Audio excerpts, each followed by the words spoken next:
गरीब कचरे वाले के घर आए अमीर मेहमान।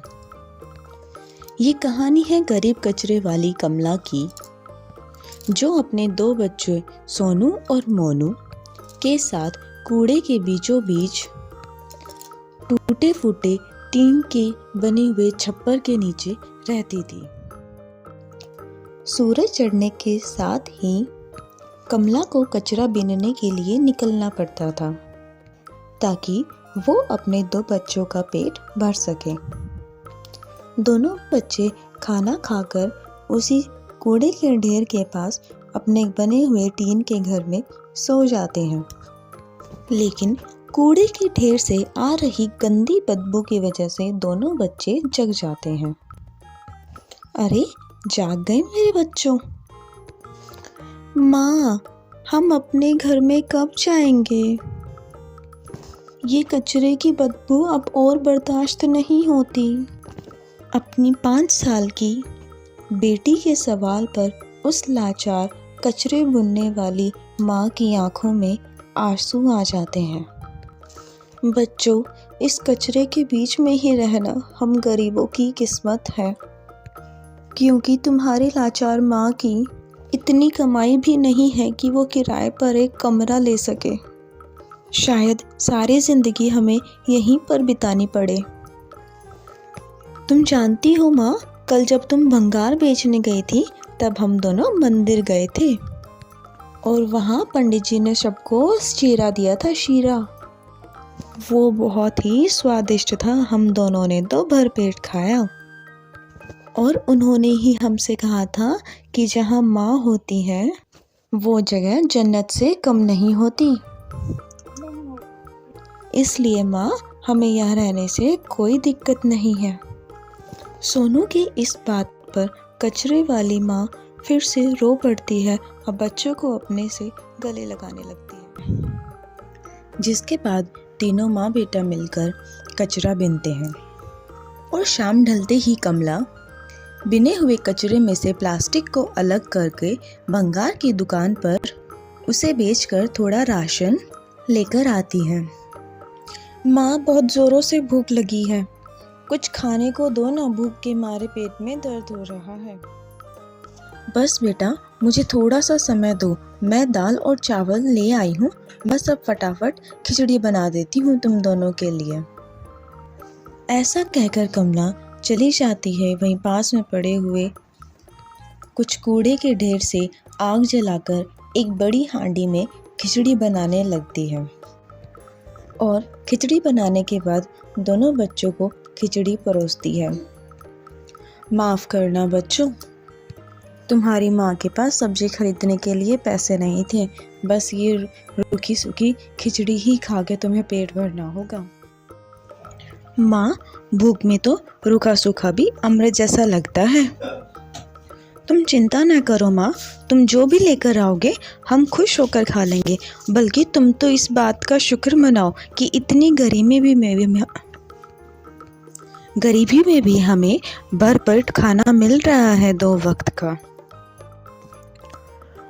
दोनों बच्चों की समझदारी वाली बात सुनकर कमला की आंखों में आंसू आ गए और अपने दोनों बच्चों को अपनी गोद में बिठा लेती है। दोनों बच्चों को खाना खिलाने के बाद कोमल उन दोनों को लोरी सुनाने लगती है। तभी मोना पूछती है, क्या इस दुनिया में हमारा कोई भी करीबी रिश्तेदार नहीं है? नहीं बेटा, तुम दोनों ही मेरी दुनिया हो और तुम्हारे सिवा मेरा कोई नहीं। कोमल की बातों में हिचक साफ नजर आ रही थी। इसी तरह उस गरीब कचरे वाले के हर दिन का सूरज कचरे के ढेर में ही ढलता जा रहा था। तभी एक दिन रोहन नाम का एक रिपोर्टर, जो कि वहां से गुजर रहा था, वो कोमल को उसके बच्चों के साथ कचरा बीनते देखकर, हेलो, आई एम रोहन। उसे देखकर कोमल को वह कूड़े वाली जगह छिन जाने का डर लगने लगता है।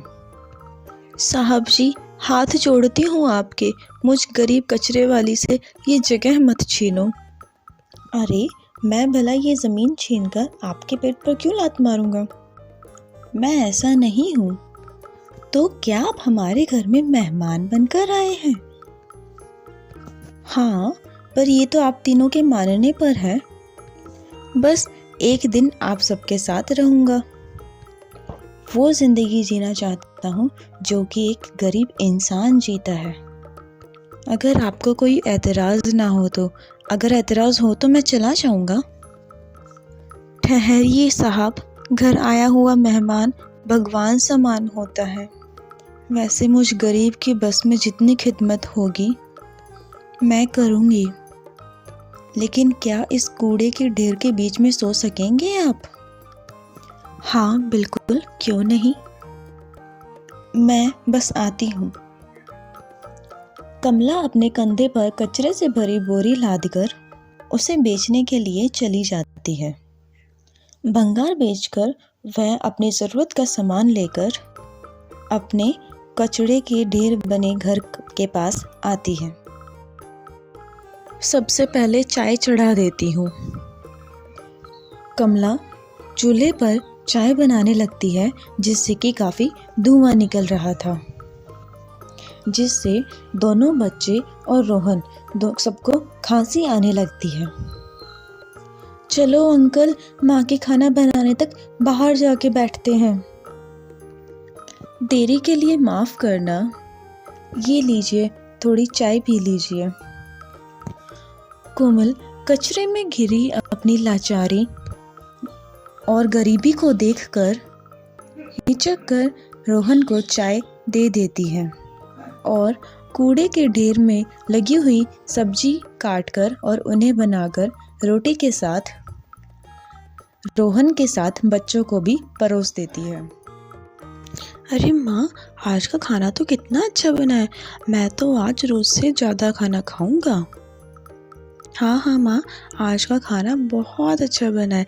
इतना अच्छा खाना हमें कितने दिनों बाद खाने को मिला है।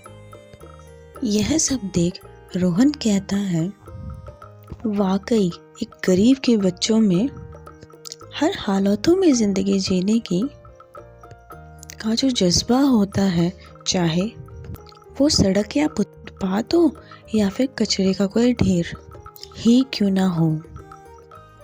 ये सब्जी ही कचरे के ढेर में उगी हुई है। क्या आप इसे खा सकेंगे? आपको घिन तो नहीं आएगी? नहीं, मुझे कोई घिन नहीं आएगी। मैं बड़े चाव से खा लूँगा इसे। वैसे क्या मैं जान सकता हूँ ये कूड़े कचरे का ढेर आपका आशियाना कैसे बना और क्यों बना? कुछ देर के लिए ही सही मुझे मेहमान न समझकर हमदर्द मान लीजिए। उस पल कमला को रोहन में एक अपनापन सा नजर आता है, जिसके साथ उसकी आंसुओं से भरी आंखें और उन आंखों में पिछली जिंदगी की यादें झांकने लगती हैं। कमला बहू, ओ कमला बहू, कहाँ रह गई? जल्दी कर। कमला हाथों में दही शक्कर की कटोरी लेकर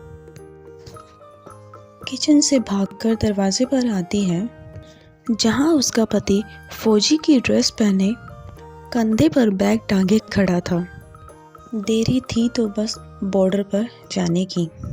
कमला अपने पति को दही शक्कर खिलाती है। थैंक यू कमला, मैं जल्दी लौटूंगा। तुम सोनू और अपना ख्याल रखना, और हमारे होने वाले बच्चे का भी। हाँ भाई, सारा प्यार तो अपने बहू पर ही लुटा दो। अब इसके आगे तुम्हें तुम्हारी माँ थोड़ी ना नजर आएगी। अरे रमा, तुम्हारा बेटा बॉर्डर पर जा रहा है, उसके जाते पल तो खिचपिच ना करो। हाँ, मैं तो कलहानार हूँ ना। कमला का पति अनुराग बॉर्डर पर सोल्जर था, जो साल में सिर्फ एक ही बार घर आता था। उसने कमला से अपने मन से शादी की थी। ये बात कमला की सास को रास नहीं आई, क्योंकि वो एक लालची औरत थी। सोनू सिर्फ 2 साल का है जब कमला दूसरी बार प्रेग्नेंट थी। किसे खबर थी कि इस बार उसका पति बॉर्डर से लौटकर ही नहीं आएगा। हे भगवान, ये क्या हो गया? क्या हुआ माँ जी, आप क्यों रो रही हैं? अरे ये चुड़ैल, बस बंद कर। ये झूठी हमदर्दी खा गई ना तू मेरे बेटे को। अब तेरे लिए इस छत के नीचे कोई जगह नहीं। लता अपनी गर्भवती बहू को उसके बेटे के साथ घसीटकर घर से बाहर निकाल देती है, लेकिन कोई भी कमला की मदद नहीं करता। उन बुरे हालातों के कारण ही कमला कचरे के ढेर में रहने लगी। कमला की यह कहानी सुनकर रोहन भी उदास हो गया, उसकी आंखों में भी पानी आ गया। मुझ गरीब माँ के लिए ये कचरा ही मेरा आशियाना है। चलिए, अब रात काफ़ी हो गई है, आप सो जाइए।